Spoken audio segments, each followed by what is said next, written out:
Let's get started. What are we doing here? Risk Management Professionals, as most of you know, is an engineering consulting firm. We get involved in a lot of process safety management, risk management program type activities.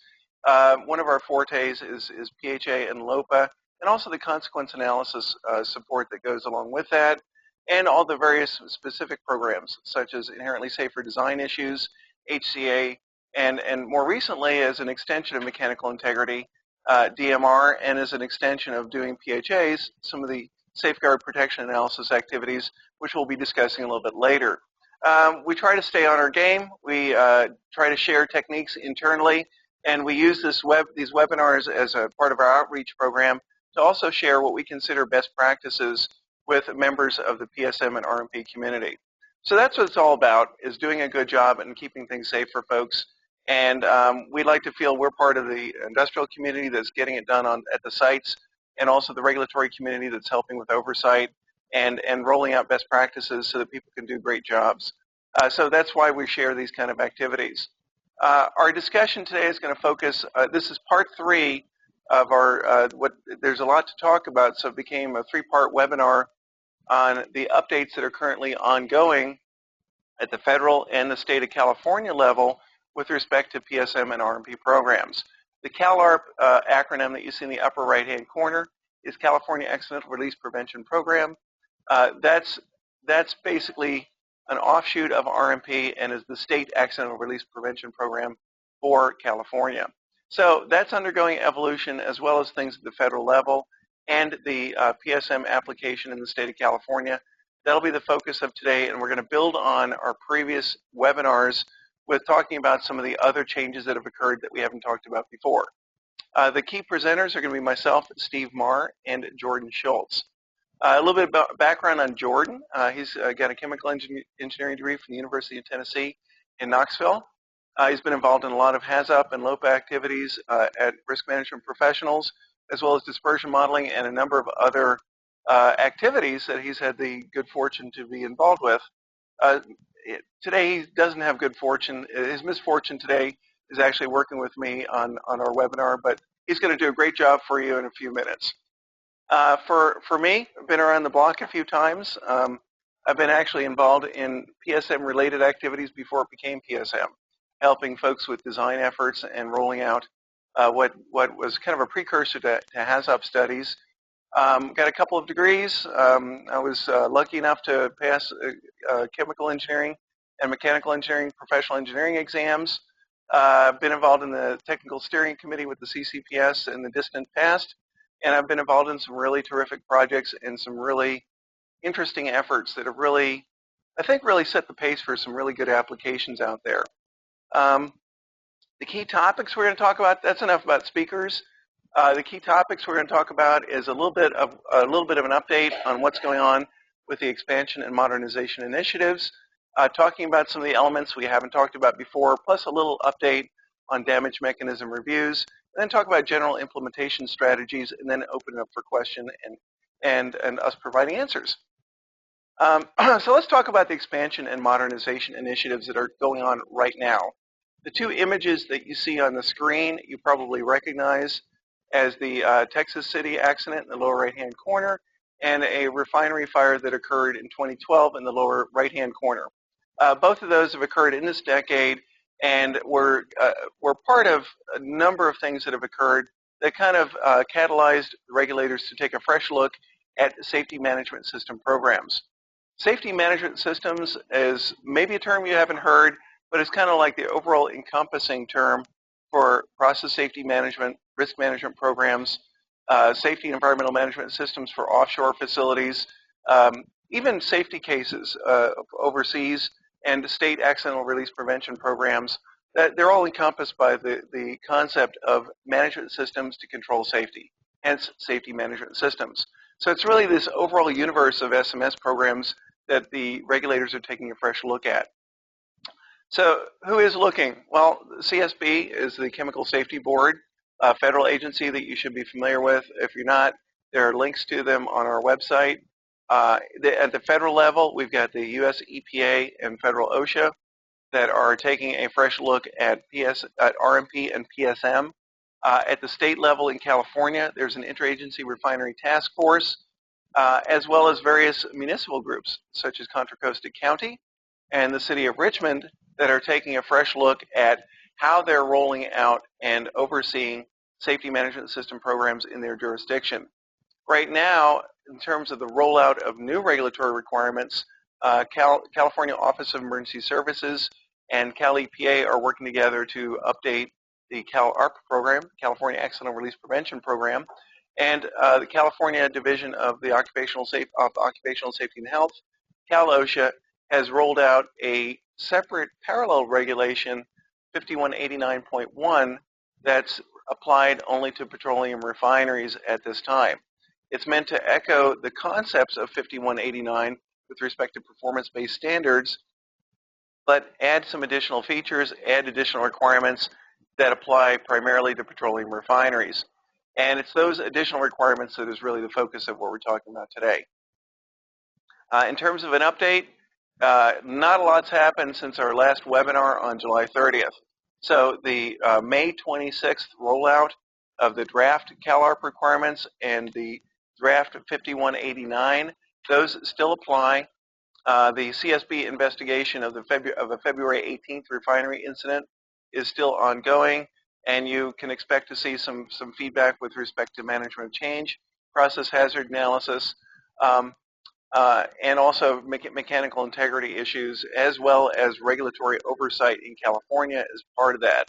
So there's a lot going on right now, but there haven't been any direct changes to the draft regulations from May 26th.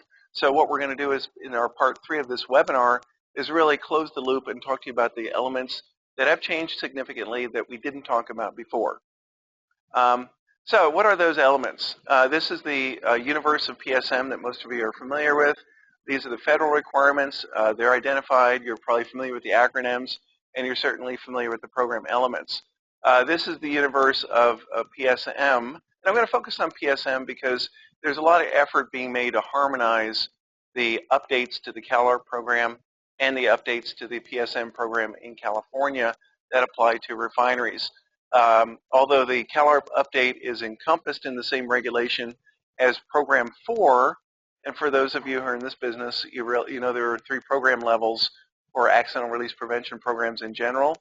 Program 1, 2, and 3. Program 4 is being added for refineries. So the CalOSHA updates for 5189, which is a separate draft regulation, they're trying to harmonize that to the extent practical, but we'll focus on the actual terminology and section numbers in PSM. So the items in blue are the ones you saw in the last slide. The items in yellow, orange, and red, yellow being things that are going to have some impact at your facility, orange being things that are likely to have a bigger impact in what your job is, and red being things that are could be potentially significant impacts or additional requirements. The new items that are part of this that are going to have a significant impact: damage mechanism reviews, hierarchy of hazard control analysis, safeguard protection analysis. A lot of those, for those of you, especially for those who haven't been applying contemporary best practices, could require a lot of extra work at this point. In orange, management of organizational change, process safety culture assessments, those things are going to require extra efforts, probably not going to have as much technical impact on some of your job duties. In yellow, we've got human factors and management systems, additional requirements for monitoring and managing the rollout of these things at your plant site. So these are the new items. In parts 1 and 2, we covered a lot of the other new elements. Today, Jordan's going to cover several, and I'm going to focus on DMR and SPA. This is the timeline that you've probably seen before. That has not changed to our knowledge. I just got very timely communication this morning from CalEPA that identified that there haven't been any changes in terms of the projected timeline rollout or what's been happening over the past few weeks. So this is the planned rollout of the regulations. So you're looking at fall and spring being the drafts to go through the regulatory process, go through public comment, and then maybe in the summer of 2016, these things being promulgated, which starts the clock on a lot of different elements. And Jordan's going to talk more about that in a few minutes. So let's talk about some of the elements themselves. What our main focus is to try to share best practices and some tips for how to use your existing activities or contemporary best practices to address some of these new requirements. These are color-coded a little differently to talk about the actual impact. Some of the elements that are already in existence, such as mechanical integrity, have some impact, as well as the new ones that we just spoke about a few minutes ago. This is a summary table that you may have seen before. We've been working on off of this in parts 1 and 2, and a lot of these, about half of these have been covered. Most of the important ones have been covered that are going to require a significant change in what you're doing. And this is a handy reference table, hopefully, for the references in the draft regulations for 5189 to be promulgated by CalOSHA, and also the Program 4 section number in the draft update to the California Accident Release Prevention Program. So without further ado, I'm going to ask Jordan to come up to the podium, and he'll be reviewing several of these items, and then he'll turn it over to me for a little update on DMR and SBA.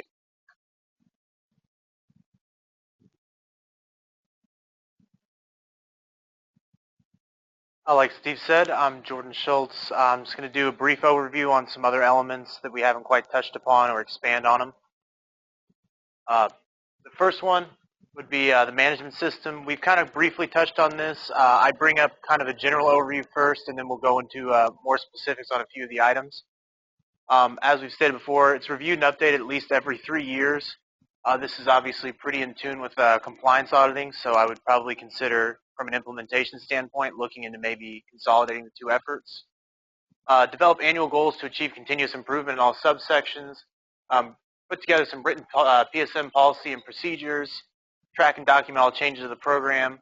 Develop, implement, and maintain programs to track and document process safety performance indicators. This is something I'm going to expand upon on just the next slide, but I feel like that's probably one that we really need to emphasize. And as part of that, you have an annual report and certification, including those PSPIS. And also in the CalARP program, you're establishing a stop work authority and hazard reporting. Basically, those things are kind of tied together. Stop work authority, any employee can refuse to do work if they feel like it's an unsafe condition. And that hazard reporting is basically putting together a formal written system to track work refusals, and then what management had to say if it was merited or if there was possibly something else behind it. From the PSPI side, this is kind of driven by the CSB November 10th final report, where they had a recommendation to monitor and analyze process safety indicators. Common indicators, this is both CalOSHA and CalARP. They want to go ahead and begin reporting the January 1st of 2017. These are the 5 elements. They're very mechanical integrity intensive, as they were in response to the Chevron Richmond incident, but also making sure that you're tracking your past due recommendations.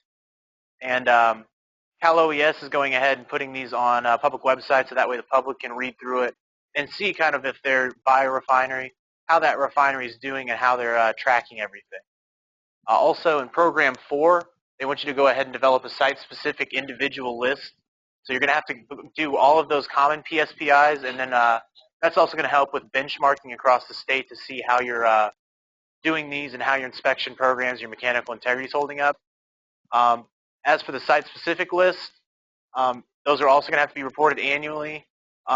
2 great reference materials that we would suggest would be the Process Safety Metrics and API Recommended Practice 754. Just to expand a little further on PSPIs, I think there's quite a bit of help you guys can do with yourselves, both from compliance.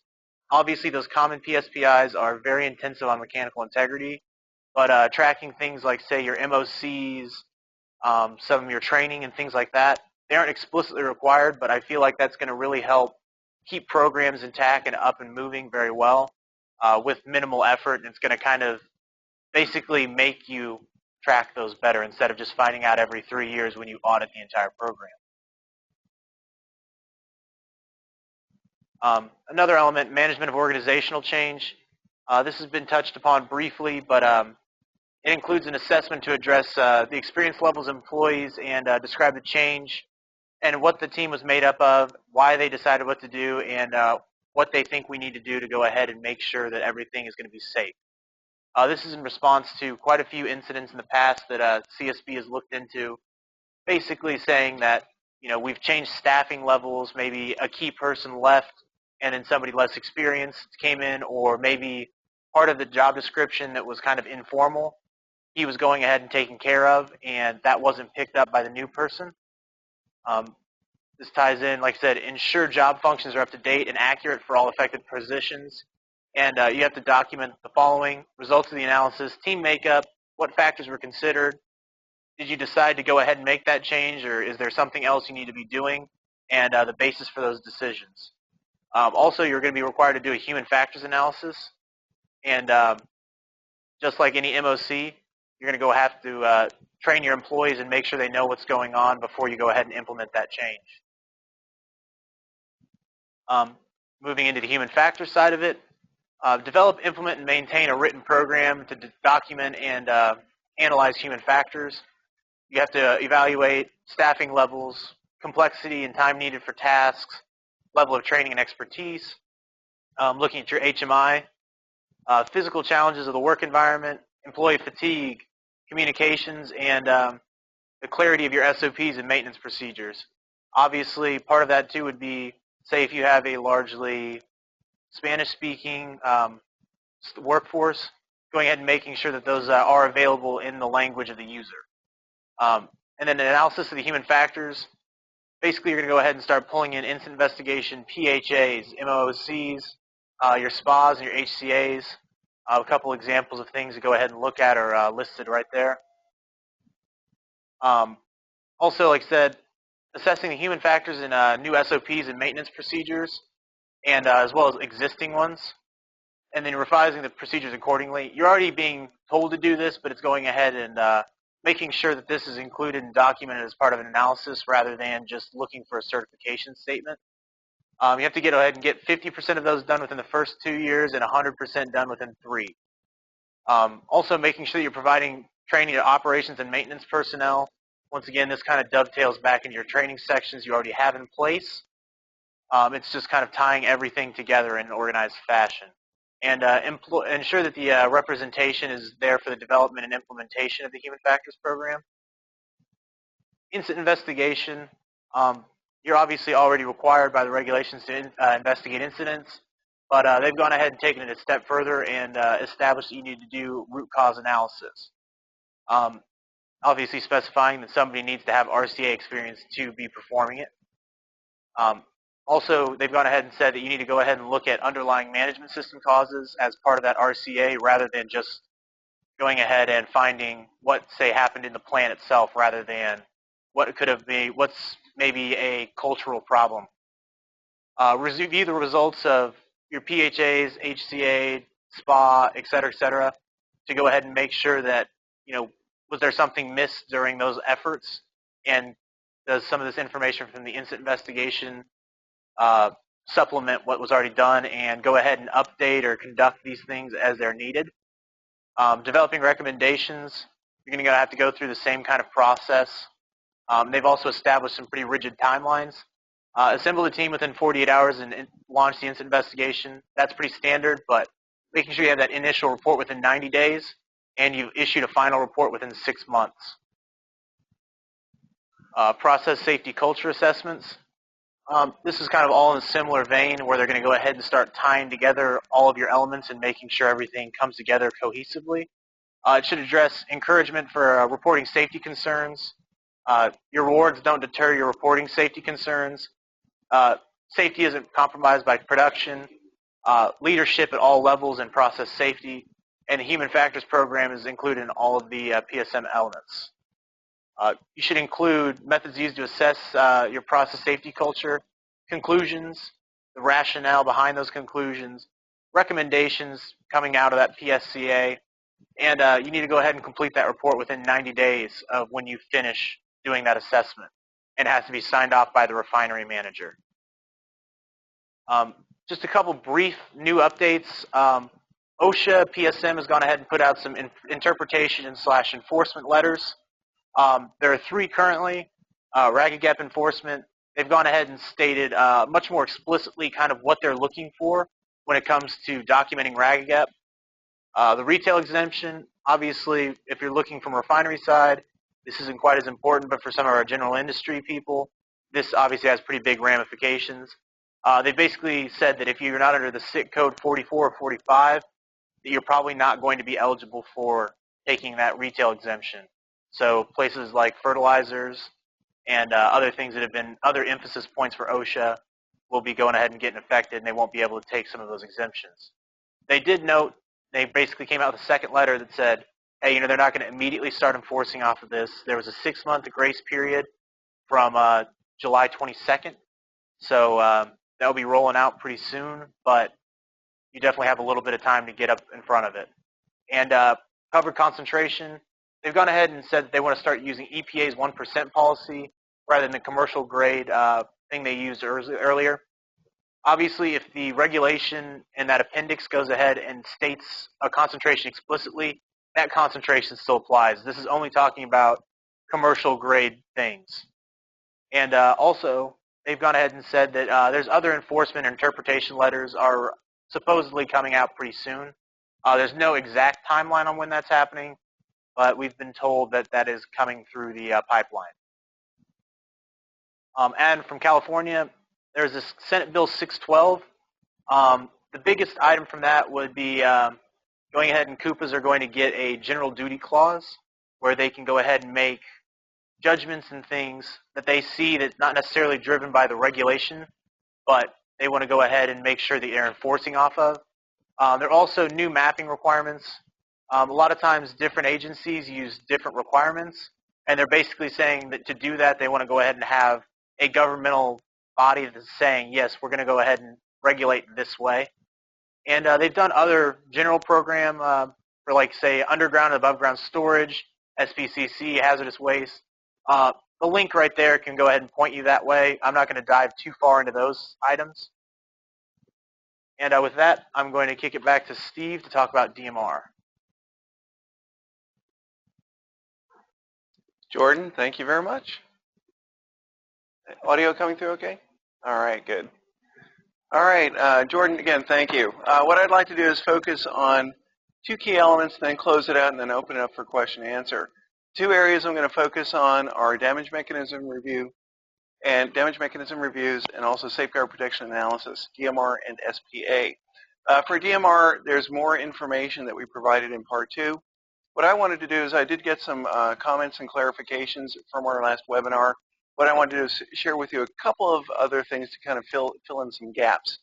You may recall this spectrum that I presented last time. The one area that I really didn't focus on and do it justice properly is in the far right, which is really a mechanical integrity-centered risk-based assessment. If you recall, in part 2, we looked at the enhanced contemporary best practices, building on your current corrosion studies, and helping infuse that into some of the PHA activities, basically enhancing what most refineries do as part of their contemporary best practices. We also talked about an integrated PHA as a mechanism for making sure that you develop mechanical induced failure scenarios right into the PHA, along with the mechanical engineering expertise at your plant site, to really have one comprehensive tool for pulling it together and making decisions. In terms of a recommendation, there's really a middle ground there that really addresses DMR requirements and makes good use of your PHA team and builds on some of the scenarios that you're already looking at with respect to temperature and pressure excursions, well, increases or decreases, and explicitly looking at all the different piping segments and their design pressures and temperatures. This prioritized DMR approach is kind of a middle ground that is a general scoping tool that allows you to do a comprehensive DMR approach for your entire unit while using a lot of your existing resources. So that was our recommendation for the best general approach for things. But I did leave out a very powerful tool that's available, and that's the mechanical integrity-centered risk-based assessment. Basically, building on a lot of what your mechanical integrity program specialists at your plant site are already doing, and taking a lot of the how they've segregated the piping systems, other equipment, and developing risk scenarios for each and every one of those and quantifying it. There's some wonderful recommended practices out there that provide guidance for this, and for certain types of units can be very, very helpful and very, very effective. So all these 4 items are really part of your toolkit. And because PSM is a performance-based standard, again, performance-based standard, these are things that you've got to judge what tool and what application makes sense at your facility. And it's not necessarily one size fits all for your entire facility. Some units, you may want to use a little bit simpler approach to accomplish all the DMR objectives. For other units, perhaps high temperature, high pressure units, you may want to apply more of an MI-centered risk-based assessment approach. So all these are part of your toolkit. And just like if you look at the process hazard analysis spectrum, you've got a lot of different techniques to address PHA to the level it needs to be addressed at a specific unit. So too, you do the same thing for DMR. So when we're looking at what makes sense, you want to make sure that you address the challenges at a plant site. You've got to meet regulatory requirements, of course, for DMR. You want to make use of facility resources and a lot of the existing programs that you've invested money, time, and energy into, and minimize the overlap of any new stuff that you're doing with DMR versus things that you're already taking care of. So you want to maximize the use of the efforts that you've completed for the other SMS elements. When we talked in more detail about DMR in part 2, we really talked about this being an integration of your process hazard analysis activities and understanding of process dynamics within a process unit, along with your mechanical integrity program. So in terms of tips, again, we suggest that you really maintain, right now you want to maintain your current safety management system, HAZOP and mechanical integrity activities, and you want to start looking to initiate the high value DMR activities, and a lot of that can be framed in terms of a prioritized DMR. But just as one size does not fit all, you really want to think, do you need to apply quantitative risk techniques such as API recommended practice 581 to really home in and help you make decisions and make sure you're maintaining an adequate safety margin for equipment or various processes that may be pushing the edge a little bit. You want to make sure that you address high priority improvements and potential vulnerabilities, and start working towards your long-term DMR objectives by starting the transition of your current PHA and mechanical integrity activities. Again, if you start infusing this, you can work towards your long-term objectives without a major paradigm shift in what you're doing at the plant site. So in terms of what we're suggesting now is start looking ahead to where things are going with respect to damage mechanism reviews, start migrating towards that, and also keep your eyes open for what techniques or what approaches make sense for your process for that unit, and evaluate whether or not you're applying the right level of detail. Again, there's a lot of tools out there. There's a whole spectrum of DMR applications, and you want to assess what makes sense for your process unit. Again, making really good use of a lot of the wonderful efforts and resources that you've got at the plant site. So let's talk about SPA. We had not looked at that before.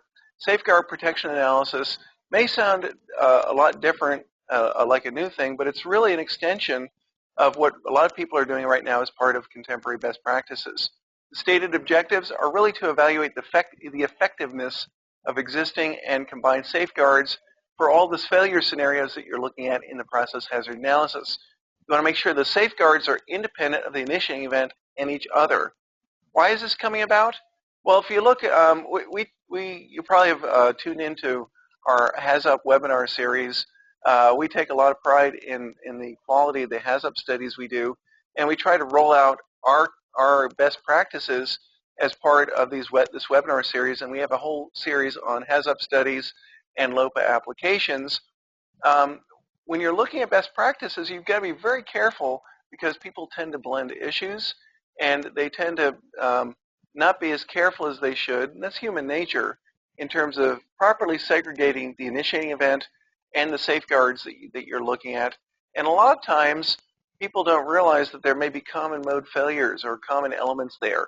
So there have been a lot of applications out there, not risk management professionals, but a lot of applications that a lot of people have asked questions about in terms of the validity of the safeguards. And that's what SPA is all about, is nailing down the validity of the safeguards. So the idea and the stated requirements are to evaluate passive, active, and procedural safeguards using layer protection analysis or an equally effective method. That's as far as it goes in terms of details. And we'll talk more about methods in a couple of minutes. You want to make sure that the risk reductions achieved by the existing safeguards and any that are recommended by the PHA are properly documented. Teams tend to brainstorm during a PHA and want to list dozen safeguards. A lot of times they don't properly segregate the safeguards that are actually part of the design versus active features. A lot of times the active features may or may not actually ameliorate the situation. And then if you make recommendations, does that recommendation really address any risk gaps that you may have found? And so these are the kind of things that SPA is designed to address. The requirements are to conduct the SPA and complete the report within 6 months of finalizing the PHA. It can be, the SPA report can be standalone or part of the PHA. Our recommendation is to do as part of the PHA because it really already fits if you're doing a good quality PHA with select application of LOPA, which is what most people are doing right now as part of best practices. There's also a requirement that SPA reports are retained for the life of the process. As I mentioned, it's really, human nature is to list out all these things that people think are protective features, whether or not they really are independent protection layers or not. Thinking about being very careful to think about common mode failures between causes and safeguards. That's something, if you've tuned into our HAZOP webinar series, this is easy to do if you're not careful, and we usually really push for facilitators to be very careful about challenging the team on that. Over-crediting operator response reliability, it's easy to do. For the person who's out in the unit on a day in and day out basis, they're very comfortable with that environment. They're very comfortable in their own capabilities, but it only takes a distraction or where you're not properly assessing what the unit upset is actually, what's actually happening to take a minor upset into an accident. We'll talk more about operator response reliability in just a few minutes. So in terms of practical guidance for addressing SPA, what we usually do is we identify root transmitters for a causal event. If, for example, if a level control valve malfunctions open, we're going to identify what the transmitter is that feeds that level control valve. The same thing for safeguards. If there's a high pressure protection feature, what's triggering that? And what does that protection feature do? And does it really act in terms of the proper set point, take the appropriate mitigative action, and is the process safety time adequate for actually mitigating the event? When we tell our facilitators to keep your ears open for people who are confusing initiating events with safeguards and not being careful about risk ranking. It's if you need to train the team or remind them of what risk ranking is all about frequently, that's fine. The facilitator also needs to frequently challenge the team on safeguards effectiveness, availability, and reliability. It is not uncommon when you probe and ask the question sometimes 3 or 4 different ways, and you finally get the answer, or you get somebody to tell you that something's been out of service for a year. Obviously, it's not a reliable protection feature. Partitioning safeguards as IPLs, also very important. Making sure that the safeguards are listed, and you constantly challenge the team to be thinking about, is it an independent protection layer? When we list alarms, it's very common for a team to want to list half a dozen alarms, and they look like wonderful long list of safeguards, but it's really dependent on operator action, and not all alarms are easy to diagnose or directly connected with the process upset. So you want to identify the alarms that are actually going to help the operator diagnose the event and group them together, because it's still all dependent on an operator taking action in response to an alarm. We usually recommend applying risk graph or LOPA selectively to provide additional insights. It's not difficult to do, and a lot of the contemporary PHA software packages have LOPA modules and facilitate your ability to list independent protection layers and really bring LOPA into play as appropriate. In terms of the selective application, a lot of times you want to do it for high consequence or high risk scenarios, or in a lot of cases, there's a lot of movement right now to incorporate safety instrumented functions into a design. This is all well and good, but it needs to be looked at in a holistic basis. You know, what does the SIF actually do? How many of your basic process control features do you have right there? And is the SIF really needed to address a gap, or is it just something that somebody threw onto the design if you're doing a new design to make management feel better? That's all well and good, but these things require significant maintenance.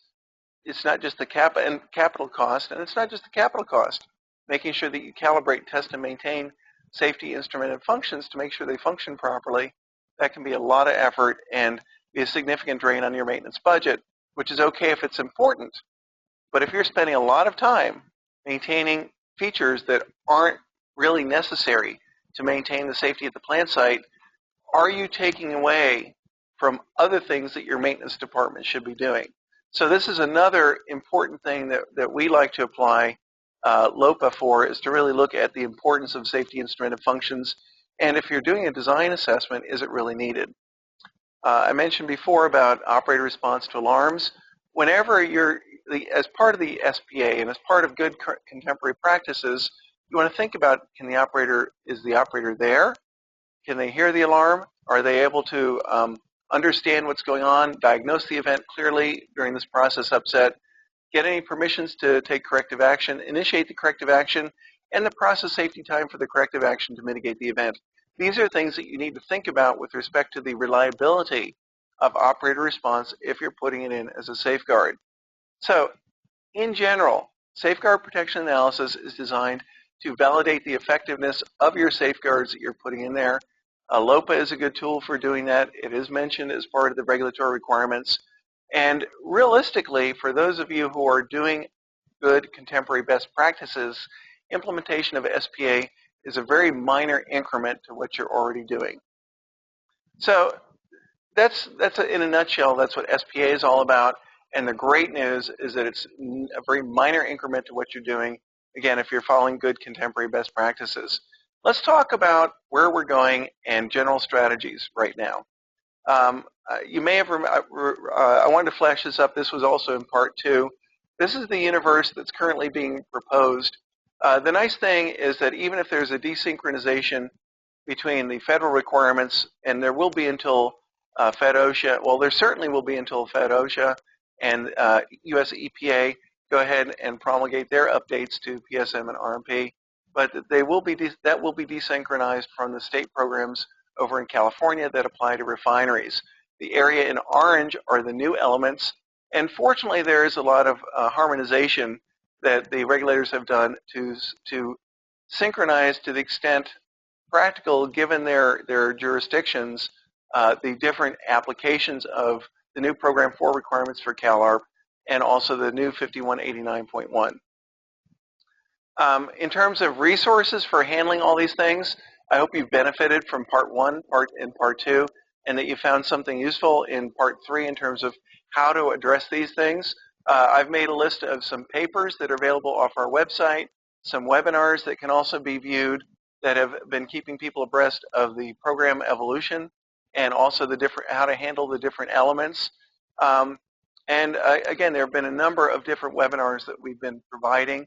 The link to where you can find all this information is at the bottom. It's on our regulatory updates page, and some people do actually keep tabs on that in terms of the latest developments, and we try to keep it up to the extent possible.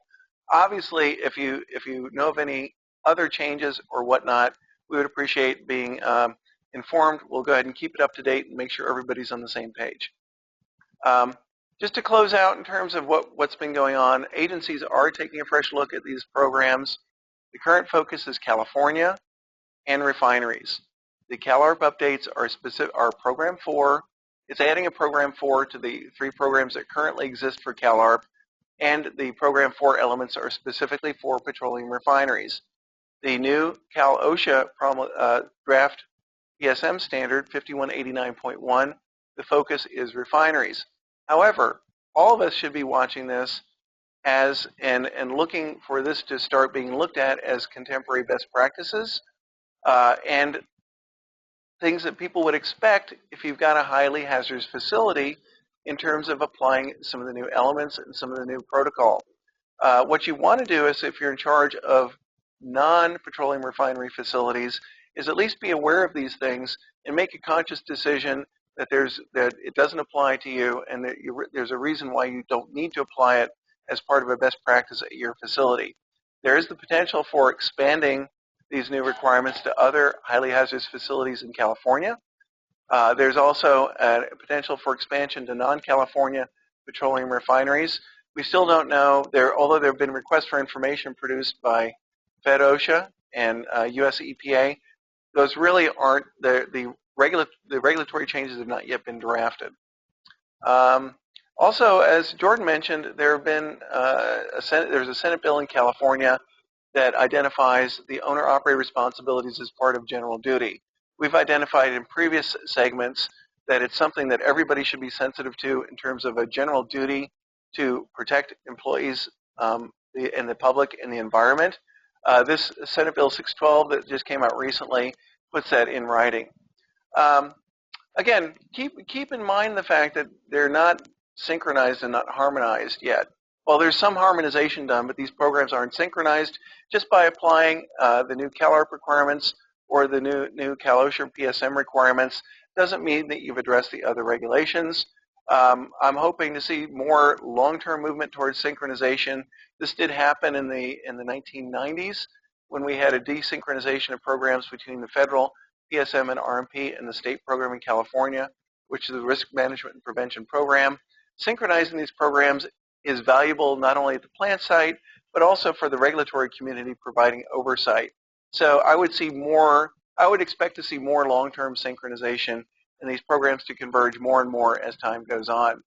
As I mentioned, there are easy steps right now to start morphing what you're doing at the plant site to address some of these new requirements.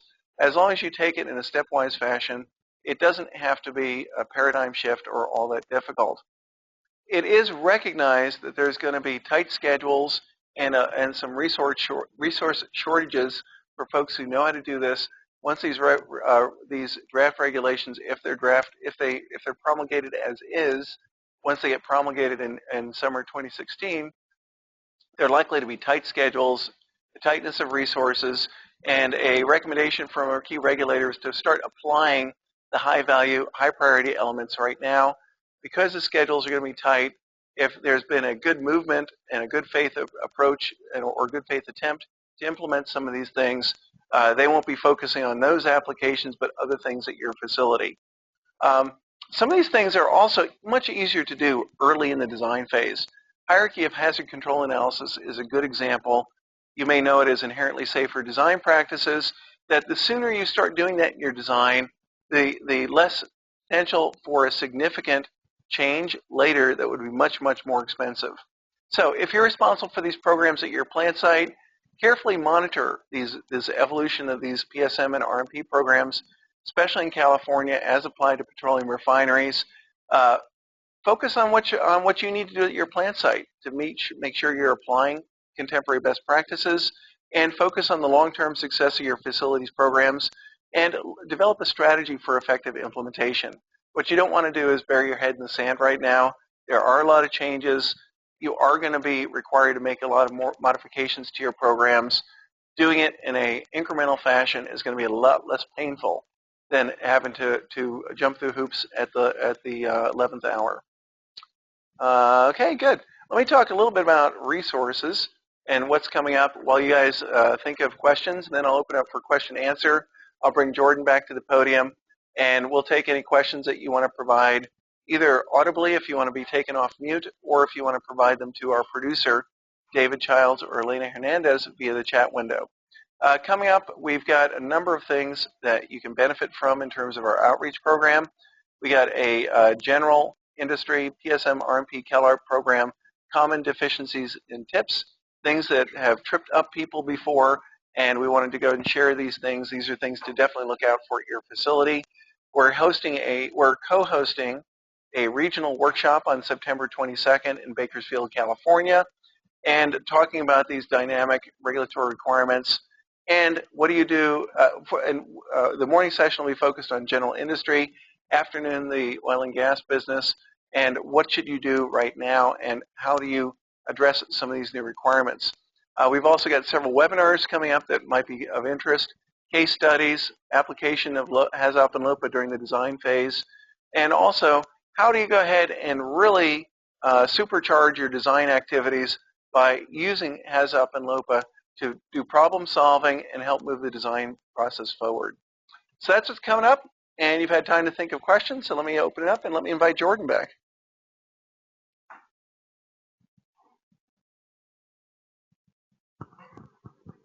Okay, so one question is that there are a number of company-specific LOPA techniques and also quasi-LOPA techniques. Are these acceptable for addressing SPA? Mind if I start? Go ahead. All right. So many of the major oil and gas companies and other companies that deal with highly hazardous processes have used layer protection analysis and really adapted it to their needs. We get involved as contractors helping with HAZOP and LOPA activities, often during the design process or as part of the 5-year updates and helping them keep their programs consistent with best practices. What we see is when you look at a LOPA technique that's applied at company A, company B, company C, there's much more similarities than differences, even though there have been some adaptations to the specific facility. Everything we see is much more similar than different. All of them that we've seen, when well applied, at least on the priority scenarios and the things that are really important for flushing out whether safeguards are appropriate, would be consistent with addressing SPA requirements. So even if you have, although there's a good CCPS guidebook, and there was a recent update for their LOPA guidebook issued earlier this year, the fact is if you've got your own program, chances are it's pretty similar to that and it will address SPA requirements. Some companies are using more of a order of magnitude approach to LOPA. Basically some simpler numbers that represent order of magnitude reliabilities for safeguards and order of magnitude initiating event frequencies. Those, for all practical purposes, even though the numbers are rounded off a little bit and the arithmetic is similar, really addresses the effectiveness of safeguards.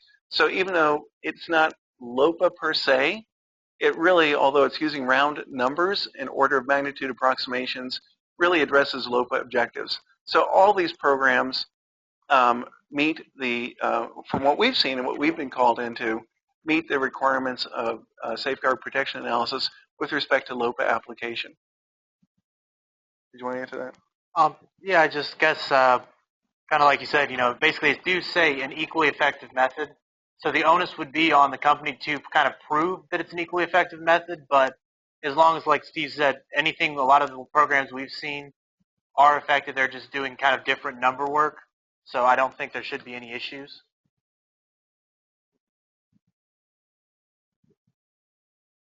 Oh, okay, great.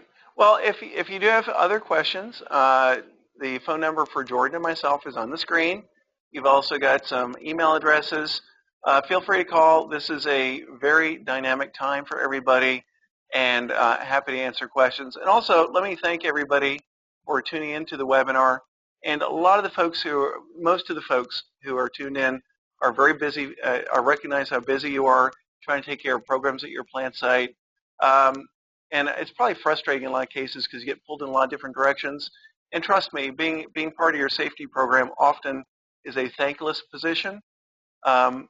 Just keep your chin up and realize that the work you're doing is extremely important, and you're basically out there protecting your fellow employees. Anyhow, thank you very much.